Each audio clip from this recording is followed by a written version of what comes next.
La Bible en un an, la troisième journée, le livre de la Genèse, le chapitre 5 verset 1 au chapitre 7 verset 23, le livre des psaumes, chapitre 3 verset 1 à 9, le livre des proverbes, chapitre 1 le verset 8 à 19, l'évangile de Marc, le chapitre 2, verset 13 au chapitre 3 au verset 6.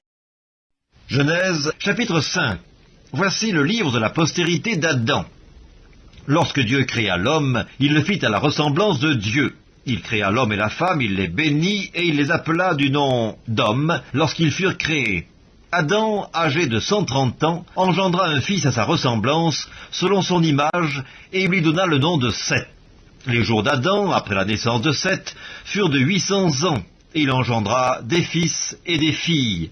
Tous les jours qu'Adam vécut furent de 930 ans, puis il mourut. Seth, âgé de 105 ans, engendra Énoch.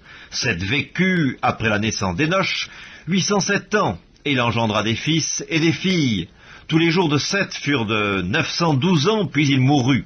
Énoch, âgé de 90 ans, engendra Kénan. Énoch vécut, après la naissance de Kénan, 815 ans, et il engendra des fils et des filles. Tous les jours d'Énoch furent de 905 ans, puis il mourut.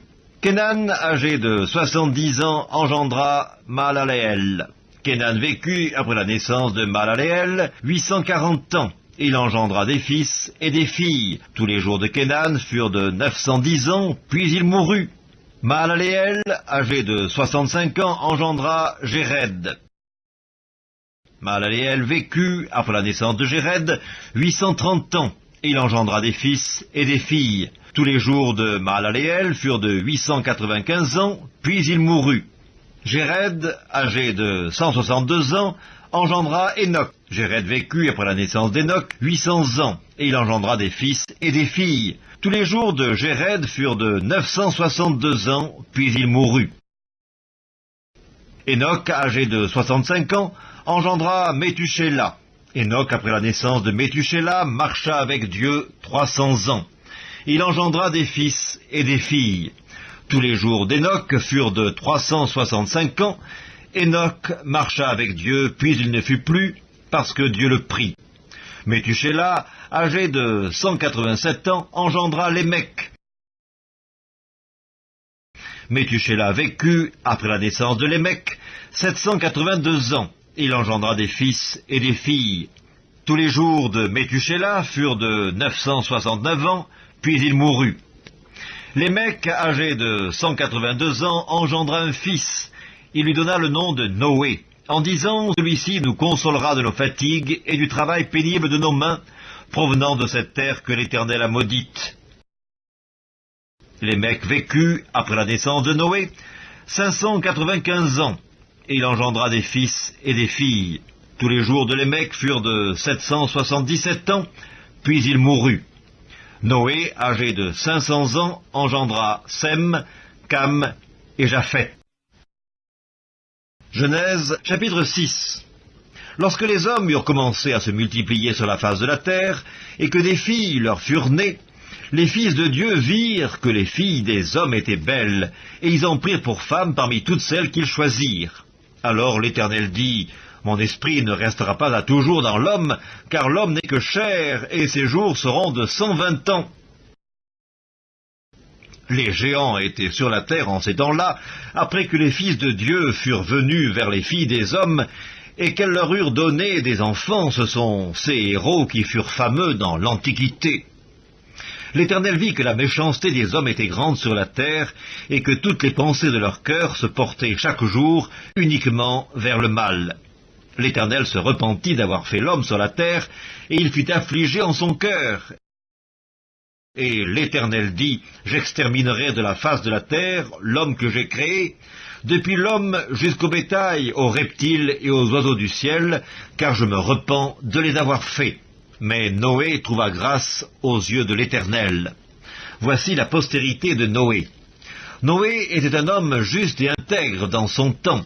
Noé marchait avec Dieu. Noé engendra 3 fils, Sem, Cam et Japheth. La terre était corrompue devant Dieu, la terre était pleine de violence.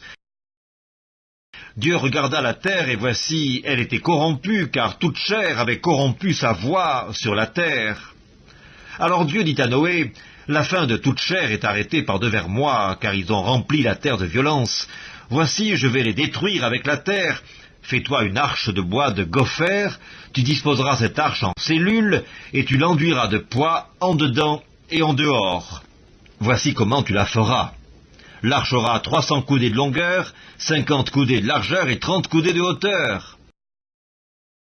Tu feras à l'arche une fenêtre que tu réduiras à une coudée en haut.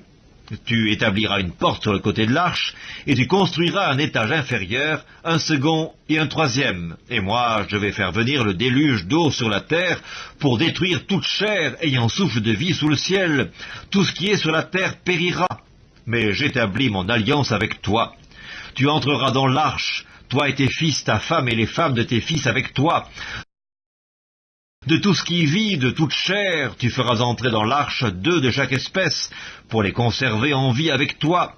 Il y aura un mâle et une femelle, des oiseaux selon leur espèce, du bétail selon son espèce, et de tous les reptiles de la terre selon leur espèce, 2 de chaque espèce viendront vers toi pour leur conserver la vie.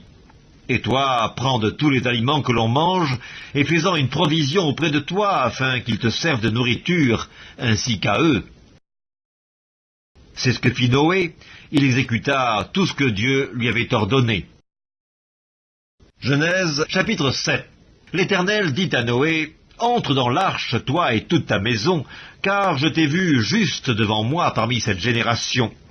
Tu prendras auprès de toi 7 couples de tous les animaux purs, le mâle et sa femelle, une paire des animaux qui ne sont pas purs, le mâle et sa femelle, 7 couples aussi des oiseaux du ciel, mâle et femelle, afin de conserver leur race en vie sur la face de toute la terre, car encore 7 jours, et je ferai pleuvoir sur la terre 40 jours et 40 nuits, et j'exterminerai de la face de la terre tous les êtres que j'ai faits. » Noé exécuta tout ce que l'Éternel lui avait ordonné.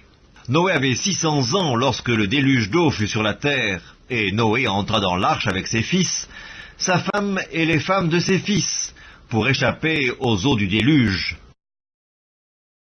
D'entre les animaux purs et les animaux qui ne sont pas purs, les oiseaux et tout ce qui se meut sur la terre, il entra dans l'arche auprès de Noé, 2 à 2, un mâle et une femelle, comme Dieu l'avait ordonné à Noé. 7 jours après, les eaux du déluge furent sur la terre. L'an 600 de la vie de Noé, le second mois, le 17e jour du mois, en ce jour-là, toutes les sources du grand abîme jaillirent, et les écluses des cieux s'ouvrirent. La pluie tomba sur la terre 40 jours et 40 nuits. Ce même jour entrèrent dans l'arche Noé, Sem, Cam et Japheth, fils de Noé, la femme de Noé et les 3 femmes de ses fils avec eux. Eux et tous les animaux, selon leur espèce, tout le bétail, selon son espèce, tous les reptiles qui rampent sur la terre, selon leur espèce, tous les oiseaux, selon leur espèce, tous les petits oiseaux, tout ce qui a des ailes, ils entrèrent dans l'arche auprès de Noé, 2 à 2, de toute chair ayant souffle de vie. Il en entra, mâle et femelle, de toute chair, comme Dieu l'avait ordonné à Noé. Puis l'Éternel ferma la porte sur lui. Le déluge fut 40 jours sur la terre. Les eaux crurent et soulevèrent l'arche, et elle s'éleva au-dessus de la terre. Les eaux grossirent et s'accrurent beaucoup sur la terre, et l'arche flotta sur la surface des eaux. Les eaux grossirent de plus en plus, et toutes les hautes montagnes qui sont sous le ciel entier furent couvertes. Les eaux s'élevèrent de 15 coups au-dessus des montagnes et furent couvertes.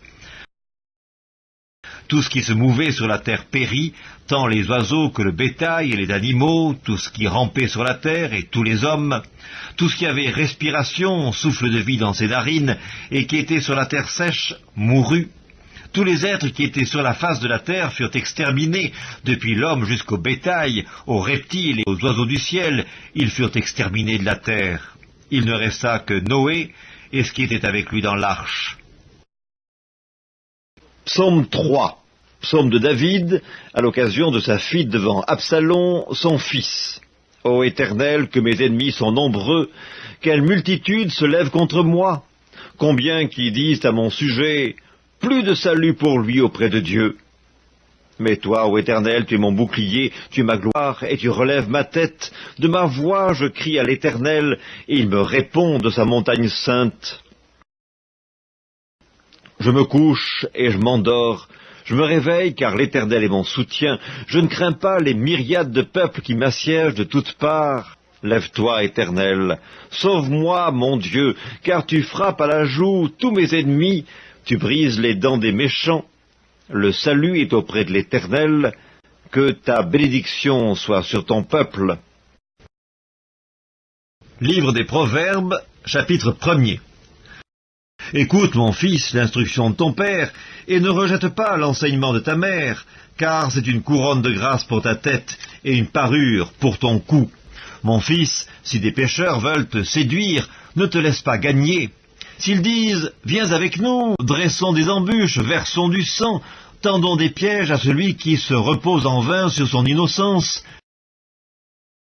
Engloutissons-les tout vifs comme le séjour des morts, et tout entiers comme ceux qui descendent dans la fosse. Nous trouverons toutes sortes de biens précieux, nous remplirons de butin nos maisons. Tu auras ta part avec nous, il n'y aura qu'une bourse pour nous tous. Mon fils, ne te mets pas en chemin avec eux, détourne ton pied de leur sentier, car leurs pieds courent au mal, ils ont hâte de répandre le sang. Mais en vain jette-t-on le filet devant les yeux de tout ce qui a des ailes, et eux, c'est contre leur propre sang qu'ils dressent des embûches, c'est à leur âme qu'ils tentent des pièges. Ainsi arrive-t-il à tout homme avide de gain, la cupidité cause la perte de ceux qui s'y livrent. Marc, chapitre 2. Jésus sortit de nouveau du côté de la mer. Toute la foule venait à lui, et il les enseignait. En passant, il vit Lévi, fils d'Alphée, assis au bureau des péages. Il lui dit « Suis-moi ». Lévi se leva et le suivit.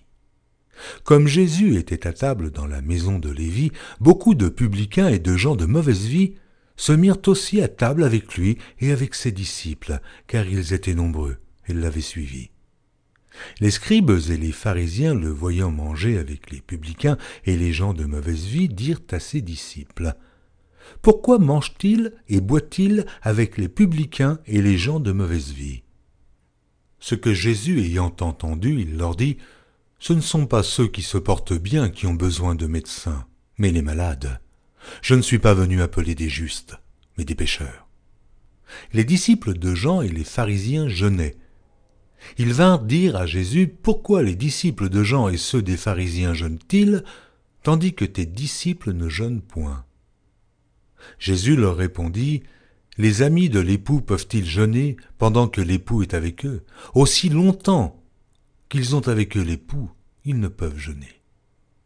Les jours viendront où l'époux leur sera enlevé, et alors ils jeûneront en ce jour-là. Personne ne coud une pièce de drap neuf à un vieil habit. Autrement, la pièce de drap neuf emporterait une partie du vieux, et la déchirure serait pire. Et personne ne met du vin nouveau dans de vieilles outres. Autrement, le vin fait rompre les outres, et le vin et les outres sont perdus. Mais il faut mettre le vin nouveau dans des outres neuves. Il arriva un jour de Shabbat que Jésus traversa des champs de blé. Ses disciples, chemin faisant, se mirent à arracher des épis. Les pharisiens lui dirent « Voici, pourquoi font-ils ce qui n'est pas permis pendant le Shabbat ?»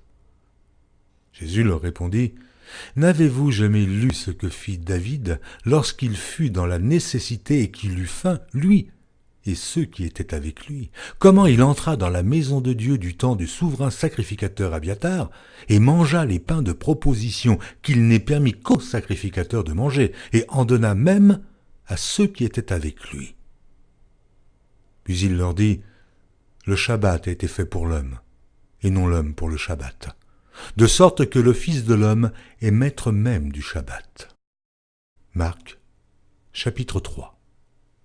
Jésus entra de nouveau dans la synagogue. Il s'y trouvait un homme qui avait la main sèche. Ils observaient Jésus pour voir s'il le guérirait le jour du Shabbat. C'était afin de pouvoir l'accuser. Il dit à l'homme qui avait la main sèche « Lève-toi là au milieu. » Puis il leur dit « Est-il permis le jour du Shabbat de faire du bien ou de faire du mal, de sauver une personne ou de la tuer ?» Mais ils gardèrent le silence. Alors, promenant ses regards sur eux avec indignation et en même temps affligé de l'endurcissement de leur cœur, il dit à l'homme, « Étends ta main. » Il l'étendit et sa main fut guérie. Les pharisiens sortirent et aussitôt ils se consultèrent avec les Hérodiens sur les moyens de le faire périr.